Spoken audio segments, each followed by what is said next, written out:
ایران کے اسرائیل پر جوابی حملے جاری۔ اسرائیل پر 40 سے بیلسٹک 100 ہائبرڈ اور ہائپرسونک میزائل داغے گئے۔ 4 خواتین سمیت 7 اسرائیلی ہلاک، 35 لاپتہ۔ مجموعی ہلاکتیں 12 ہو گئی، 14 زخمی۔ علاقے حیفا میں دھماکے، معاشی اہداف کو نشانہ بنایا گیا۔ عمارت کو نقصان پہنچا، ریفائنری کو آگ لگ گئی۔ مقبوضہ بیت المقدس اور تل ابیب میں دھماکے، تل ابیب میں سائرن کی آوازیں، صہیونیوں میں خوف و ہراس۔ ایران کا 1 گھنٹے میں 10 اسرائیلی طیارے گرانے کا دعویٰ۔ پاسداران انقلاب کے مطابق خیبر میزائلوں سے حیفا اور تل ابیب کو نشانہ بنایا، جبکہ اسرائیل پر بدر اور عماد میزائل بھی داغے گئے۔ اگر اسرائیل باز نہ آیا تو حملوں میں مزید شدت لائیں گے۔ اسرائیلی جنگی کابینہ نے ملک بھر میں ہائی الرٹ جاری کر دیا۔ اسرائیل ہٹ دھرمی پر برقرار، صہیونی فوج کے ایران کے مختلف شہروں میں حملے۔ تہران میں متعدد دھماکے سنے گئے۔ تہران اور بندر عباس سمیت کئی ایرانی شہروں کو کروز میزائلوں سے نشانہ بنایا۔ اسرائیل نے ایران کی شاہراہ آئل ڈیپو پر حملہ کیا اور قدرتی گیس کی 2 تنصیبات کو بھی نشانہ بنایا۔ دوسری جانب اسرائیل کا یمنی فوج کے چیف آف سٹاف محمد عبدالکریم کو شہید کرنے کا بھی دعویٰ۔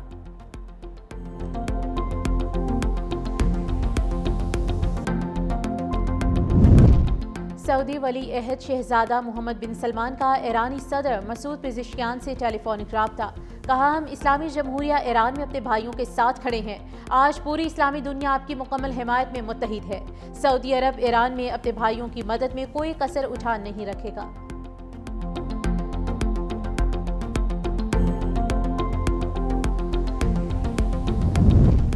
ایران اور امریکہ کے درمیان آج ہونے والے جوہری مذاکرات منسوخ۔ عمانی وزیر خارجہ نے تصدیق کر دی۔ کہا، پائیدار امن کے حصول کا واحد راستہ سفارتکاری اور مذاکرات ہیں۔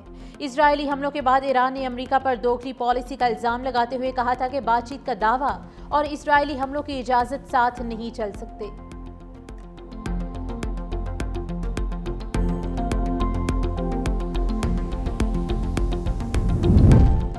ایران اسرائیل کشیدگی، ایران نے این پی ٹی سے الگ ہونے کی دھمکی دے دی۔ اقوام متحدہ میں ایران کے مستقل مندوب نے سلامتی کونسل میں خط جمع کرا دیا۔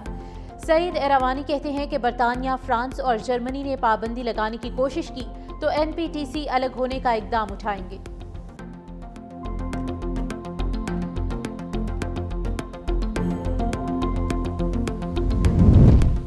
ایرانی فوج نے برطانوی بحریہ کے ڈسٹرائر جہاز کو خلیج فارس میں داخلے سے روک دیا۔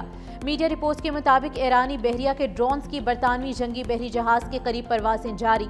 ایرانی فوج کا کہنا ہے کہ برٹش نیوی کے جہاز کو بحر ہند میں داخلے کے وقت سے ہی مانیٹر کر رہی تھی۔ برطانیہ اسرائیلی میزائلوں کی رہنمائی کے لیے اپنا جنگی بحری جہاز خلیج فارس لانا چاہتا ہے۔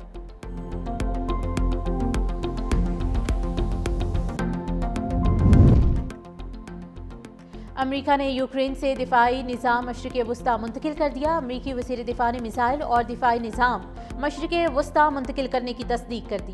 کہا، خطے میں اپنے لوگوں کو بچانے کے لیے تمام وسائل بروئے کار لا رہے ہیں۔ یوکرین کے صدر زیلنسکی نے کہا کہ یوکرین بھیجے جانے والے 20,000 میزائل مشرق وسطی بھیج دیے گئے۔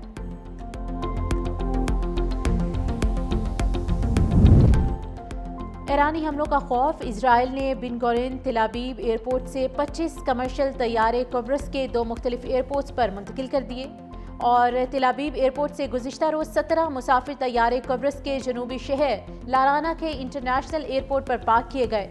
تل ابیب سے اڑان بھرنے کے بعد مزید 8 کمرشل قیمتی طیارے قبرص کے پافوس انٹرنیشنل ایئرپورٹ پر اتارے گئے۔ ذرائع کے مطابق اسرائیل کے 3 بڑے ایئرپورٹس پر ابھی بھی 100 کمرشل طیارے موجود۔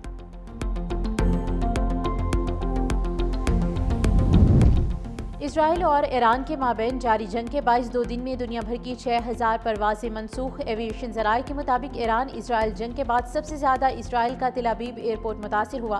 دمشق، بغداد، تہران، بیروت اور عمان کو کوئن ایئرپورٹ بھی مسلسل بند۔ اسرائیل کے تل ابیب ایئرپورٹ سے 44 ممالک کے لیے یومیہ 100 ایئرپورٹس کی پروازیں آپریٹ کی جاتی ہیں۔ اردن سے 40 ممالک کے لیے 81 پروازیں روانہ ہوتی ہیں۔ شام اور ایران کی فضائی حدود مسلسل بند ہونے سے سینکڑوں پروازیں منسوخ۔